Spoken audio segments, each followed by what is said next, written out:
கிறிஸ்துவுக்குள் அன்பானவர்களே, இயேசு கிறிஸ்துவின் இனிய நாமத்தில் உங்களை அன்போடு கூட வாழ்த்துகிறோம்.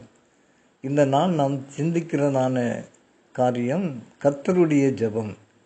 கர்த்தருடைய ஜெபம் தானே, அது எங்களுக்கு தெரியுமே என்று நாம் அதை சாதாரணமாக எண்ணிவிடக்கூடாது. ஏனென்றால் சீஷர்களுக்கு ஆண்டவர் நீங்கள் ஜெபிக்க வேண்டிய விதமாவது என்று அங்கு ஒரு அருமையான ஒரு மாடல் பிரேயரை அவர் பண்ணி காண்பிக்கிறதை நாம் பார்க்கிறோம். இப்போ தேவனுடைய பிள்ளைகளாகி நாம் அனுதின வாழ்க்கையில் நம்முடைய ஜெப வாழ்க்கை இதை சார்ந்து, அதாவது இதை ஒப்பிட்டு பார்க்கும் பொழுது இதில் அடங்கியிருக்கிறதான முக்கியமான 4 காரியங்கள் அதில் இருக்க வேண்டும் ஜெபத்தில்.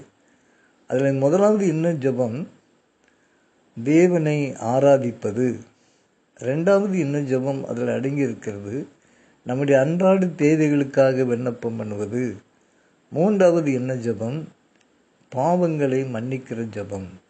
எங்கள் கடனாளிகளுக்கு நாங்கள் மன்னிக்கிறது போல எங்கள் கடன்களை மன்னியும் என்று ஜெபிக்கிற அந்த ஃபர்கிவ்னஸ், மன்னிக்கிறதான காரியம். 4வதாக சோதனையில் வராதபடி தப்பித்து கொள்ள நாம் ஜெபிக்க வேண்டும். இந்த 4 காரியங்கள் அடங்கிய இந்த ஜெப வாழ்க்கை தான் நம்முடைய வாழ்க்கையிலே ஒரு பெரிய மாறுதலை கொண்டு வரும். அப்படியானால் முதலாவதாக நாம் எப்படி ஜெபிக்கிறோம்? எங்கள் பிதாவே, பரலோகத்தில் இருக்கிற எங்கள் பிதாவே.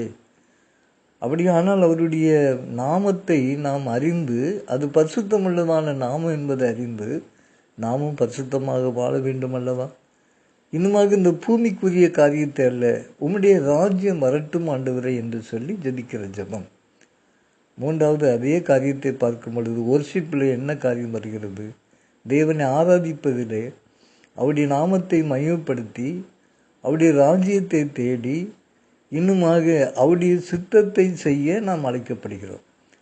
இயேசு கிறிஸ்து இந்த பூமியில் இருந்த காலத்தில் பிதாவுடைய சித்தத்தை செய்வது தான் எனக்கு போஜனம் என்று சொன்னாரே, அதுபோல அவருடைய சித்தத்தை நம்முடைய வாழ்க்கைகளை செயல்படுத்த நாம் அழைக்கப்படுகிறோம். இது இந்த அருமையான ஜெபத்தின் முதல் பகுதி. 2வது பகுதியை பார்க்கும் பொழுது நம்முடைய அன்றாட தேவைகள், நம்முடைய ஆகாரத்திற்காக ஜெபிக்கிறோம்.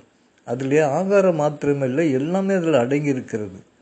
இன்று எங்களுக்கு வேண்டிய ஆகாரம் என்று சொல்லும் பொழுது நம்முடைய வஸ்திரம், நம்முடைய குடியிருக்கும் பதிலை பாதுகாப்பு, நமக்கு ஆண்டவர் வழி நடத்த வேண்டும், நம்முடைய பாதைகளை செவ்வை பண்ண வேண்டும். எல்லாம் ஒரு நாளில் நமக்கு அநேக ஆவிக்குரிய வழிநடத்தல் தேவை.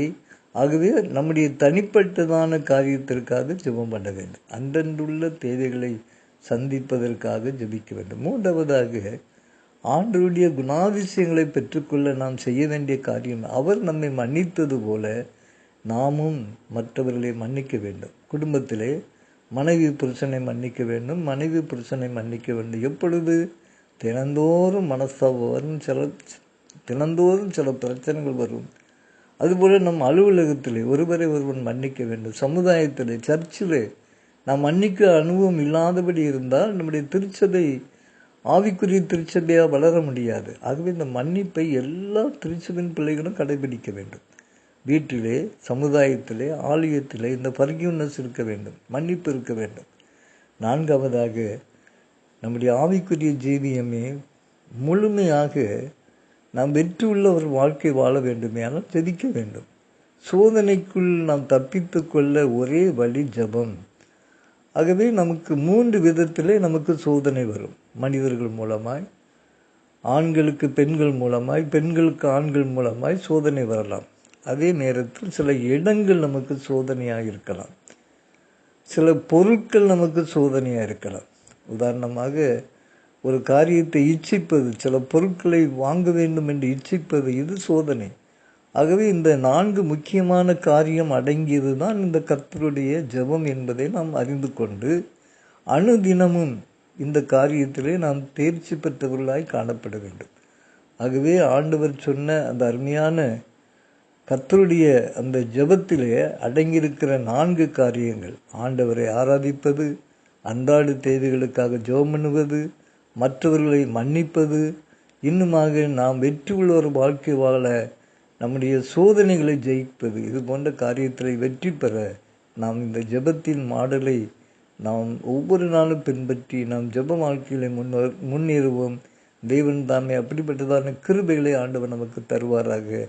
ஆமீன்.